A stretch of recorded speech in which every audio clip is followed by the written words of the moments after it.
Hello guys, आज की video में हम बात करेंगे मेथड्स इन डार्ट। मेथड्स क्या है और किस तरह हम उसको यूज़ करते हैं और किस चीज़ के लिए हम मेथड्स को यूज़ करते हैं डार्ट प्रोग्रामिंग लैंग्वेज में। तो आज की वीडियो में हम कंप्लीट जो है मेथड्स का टॉपिक जो है डिस्कस करेंगे, कुछ एग्जांपल्स करेंगे और कुछ उसको मेथड्स को डिफ़ाइन करेंगे। तो चलिए स्टार्ट करते हैं। अगर आपने अभी तक हमारे चैनल को सब्सक्राइब नहीं किया तो प्लीज़ आप हमारे चैनल को सब्सक्राइब करें और वीडियो को लाइक, शेयर और कमेंट भी ज़रूर करें। तो सबसे पहले हम देख लेते हैं मेथड्स क्या हैं। तो मेथड्स जो है वो एक फंक्शन होता है जो किसी क्लास या ऑब्जेक्ट के साथ एसोसिएटेड होता है। मेथड्स एक क्लास की बिहेवियर या फंक्शनैलिटी को डिफ़ाइन करता है। तो ये जो है मेथड की डिफिनीशन है, लेकिन इसमें जो है कॉमन एक चीज़ जो है हम डिस्कस करेंगे वो करेंगे क्लास। फंक्शंस तो हम जानते हैं फंक्शन क्या है और किस तरह हम इसको यूज़ कर सकते हैं। कोई फंक्शन का नेम, फिर उसके बाद स्मॉल ब्रैकेट, फिर कर्ली ब्रैकेट, ये फंक्शन कहलाता है। लेकिन क्लास क्या है? मेथड्स में हम क्लास भी यूज़ करेंगे। तो क्लास एक ब्लूप्रिंट होता है जो ऑब्जेक्ट क्रिएट करने के लिए यूज़ होता है। एक क्लास में वेरिएबल्स और मेथड्स होते हैं जो उस क्लास के ऑब्जेक्ट्स के एट्रीब्यूट्स और बिहेवियर्स को रिप्रेजेंट करते हैं। तो ये जो है मेथड्स और क्लास की डिफिनीशन हो गई। अब हम चलते हैं सिंपल। अच्छा, एक और चीज़, मेथड्स की जो है वो दो टाइप्स हैं। एक है क्लास मेथड, एक है इंस्टेंस मेथड। क्लास मेथड्स को हम कहते हैं स्टैटिक मेथड्स भी हम उसको कह सकते हैं। तो इन दोनों का हम एक एक एग्जांपल करेंगे। जैसे फर्स्ट वन हम करेंगे क्लास मेथड का एग्जांपल और कुछ उसको डिफ़ाइन करेंगे, फिर उसके बाद हम करेंगे इंस्टेंस मेथड का एग्जांपल। तो सबसे पहले हम क्या करेंगे, क्लास मेथड के एग्जांपल के लिए हम क्लास क्रिएट करेंगे। क्लास की डिफिनीशन तो हमने पढ़ ली कि क्या होता है। फिर उसके बाद इस क्लास को हम एक नेम देंगे। तो नाम आप कोई से भी रख सकते हैं। तो मैं सिंपल अपने हिसाब से स्टूडेंट रखूँगा और उसके बाद curly bracket open and close कर देता हूँ। अब यहाँ हम एक वार कीवर्ड यूज़ करेंगे। वार मतलब एक वेरिएबल को डिक्लेयर करेंगे कि ये एक वेरिएबल है। तो वार, और उसके बाद इस वेरिएबल को हम एक नेम देंगे। तो सिंपल हम नेम ही रखेंगे। उसके बाद इक्वल्स टू और डबल कोटेशन। डबल कोटेशन के अंदर हमने यहाँ एक नाम रखना है। तो नाम हम रखेंगे प्रोग्रामिंग। ये हमने एक नाम रखा। लास्ट में जो है वो सेमी कॉलम रखेंगे। अब ये एक वेरिएबल क्रिएट हो चुका है जिसका नाम हमने नेम रखा और उसके अंदर वैल्यू स्टोर की स्ट्रिंग में प्रोग्रामिंग। अब उसके बाद हम क्या करेंगे, एक स्टैटिक वॉइड जो है वो यूज़ करेंगे। स्टैटिक कीवर्ड हमने लगाया स्टैटिक, और उसके बाद वॉइड। वॉइड के बाद इसको हम यहाँ एक फंक्शन क्रिएट करेंगे। तो फंक्शन क्या होगा, फंक्शन को हम नेम देते हैं value, small bracket open and close, और लास्ट में हम कर लेते हैं curly bracket open and close. अब इस स्मॉल ब्रैकेट के अंदर हमने क्या करना है, स्मॉल ब्रैकेट के अंदर हम इस वेरिएबल को कॉल करवाएंगे जो हमने क्रिएट किया है नेम के नाम से। तो इसको हमने यहाँ कॉल करवा दिया। अब उसके बाद हम यहाँ करेंगे, इस नेम को हम यहाँ प्रिंट करेंगे। तो प्रिंट डार्ट में जो मेथड है प्रिंट करने का, तो सिंपल हम करेंगे print small bracket open and close. अब इस वेरिएबल को हम यहाँ कॉल करवाएंगे नेम, और उसके बाद सिंपल जो है लास्ट में सेमी कॉलम। तो ये जो है नेम प्रोग्रामिंग यहाँ तक प्रिंट हो चुका है। लेकिन अब हम क्या करेंगे, या हम इस फंक्शन को, इस वैल्यू को जो हमने फंक्शन क्रिएट किया उसको हम यहाँ आगे कॉल भी करवाएंगे ताकि वो हमारे मेन प्रोग्रामिंग एरिया में प्रिंट हो जाए। तो मेन प्रोग्रामिंग एरिया जिसको हम एंट्री पॉइंट भी कहते हैं, उसको हम क्या करेंगे, void main small bracket open and close. Main के बाद स्मॉल ब्रैकेट के बाद हमने करना है curly bracket open and close. अब इस स्टूडेंट के क्लास को हम यहाँ कॉल करवाएंगे। जैसे स्टूडेंट हमने यहाँ इसको कॉल करवा दिया, और इसके बाद फुल स्टॉप, या जिसको हम डॉट नोटेशन भी कह सकते हैं प्रोग्रामिंग लैंग्वेज में। जावास्क्रिप्ट में भी हम इसको डॉट नोटेशन कहते हैं। किसी डेटा को हम यहाँ फैच करने के लिए ये डॉट नोटेशन यूज़ करते हैं। तो स्टूडेंट फुल स्टॉप। अब उसके बाद हम क्या करेंगे, इस जो है फंक्शन को यहाँ कॉल करवाएंगे। तो फंक्शन को कॉल करने का तरीका ये होगा कि इस वैल्यू को हम यहाँ कॉल करवाएंगे। आपको सजेशन में भी शो होगा कि आप इसको कॉल कर सकते हैं। और उसके बाद स्मॉल ब्रैकेट के अंदर हम करेंगे डबल कोटेशन, और इसके अंदर हम एक वैल्यू स्टोर कर देंगे जैसे हमने नेम वेरिएबल के अंदर प्रोग्रामिंग स्टोर कर दिया था। लेकिन हम इसको अब एक स्टूडेंट के एक डायनेमिक नेम जो है, डायनेमिक तरीके से हम इसको चेंज करेंगे।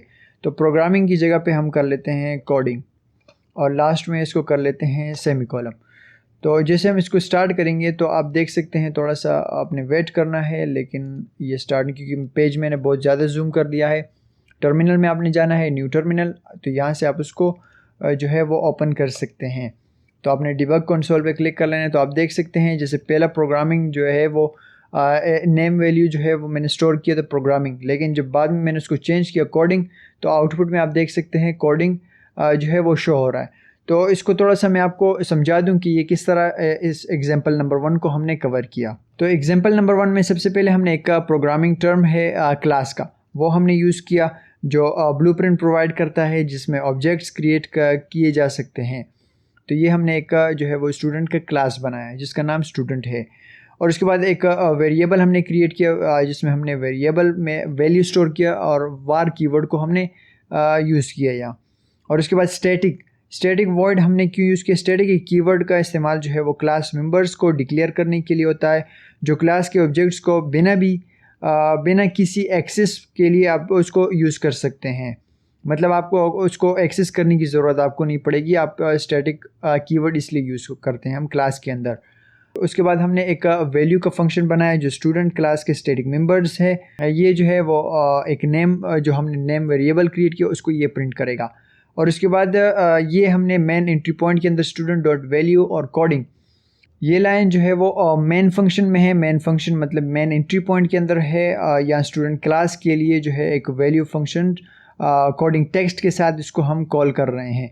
तो ये जो है ना पूरा मेथड जो है, पूरा प्रोसेस जो है वो कहलाता है क्लास मेथड्स।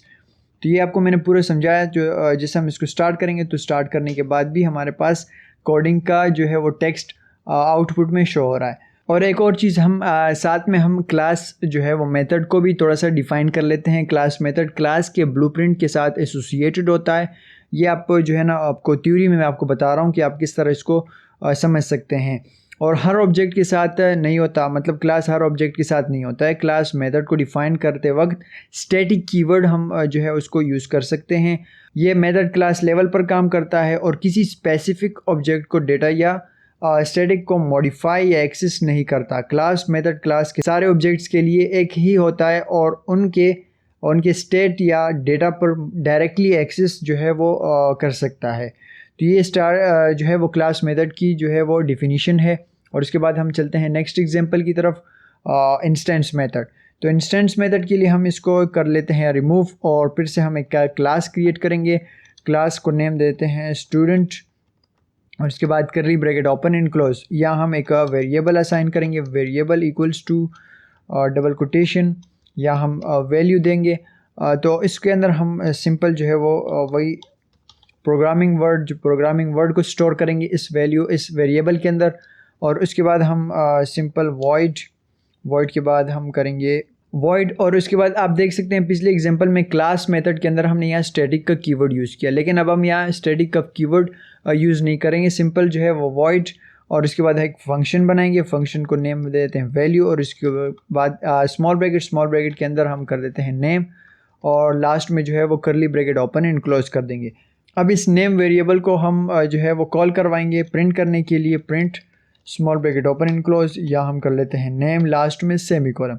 अब उसके बाद double quotation double curly bracket के बाद हमने मेन एंट्री पॉइंट के अंदर जाना है, वॉइड मेन फंक्शन के अंदर और इसके बाद curly bracket open and close. अब कर्ली ब्रैकेट के अंदर हम करेंगे स्टूडेंट के जो हमने क्लास बनाया उसको हम यहाँ कॉल करवाएंगे और उसके बाद यहाँ हम एक ऑब्जेक्ट क्रिएट करेंगे। तो सिंपल हम कर देते हैं std obj, ये हम एक उसको ऑब्जेक्ट को नाम दे रहे हैं। तो आप नाम कोई से भी रख सकते हैं, इक्वल्स टू न्यू स्टूडेंट के क्लास को हमने यहाँ फिर से कॉल करवा दिया और उसके बाद लास्ट में सेमीकोलन। इस जो है वैल्यू को हम चेंज करेंगे, तो चेंज करने के लिए इस ऑब्जेक्ट को हम यहाँ कॉल करवाएंगे std obj। जैसे हमने इसको कॉल करवा दिया और उसके बाद फुल स्टॉप मतलब डॉट नोटेशन और उसके बाद जो हमने फंक्शन बनाया था वैल्यू के नाम से, ये फंक्शन उसको हम यहाँ कॉल करवाएंगे।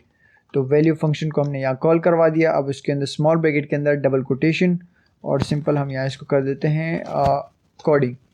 अब इसको भी हम स्टार्ट कर लेते हैं। तो आप देख सकते हैं इसमें भी कोडिंग जो है वो प्रिंट हो रहा है, लेकिन इसमें हम कुछ चेंजेस है।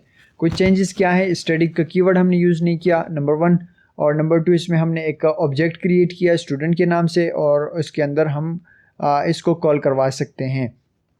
तो ये पूरा प्रोसेस कहलाता है इंस्टेंस मेथड। और आपको एक और चीज़, और इंस्टेंस मेथड की डिफिनीशन क्या है? इंस्टेंस मेथड जो है वो एक क्लास के हर ऑब्जेक्ट के लिए अलग अलग होता है।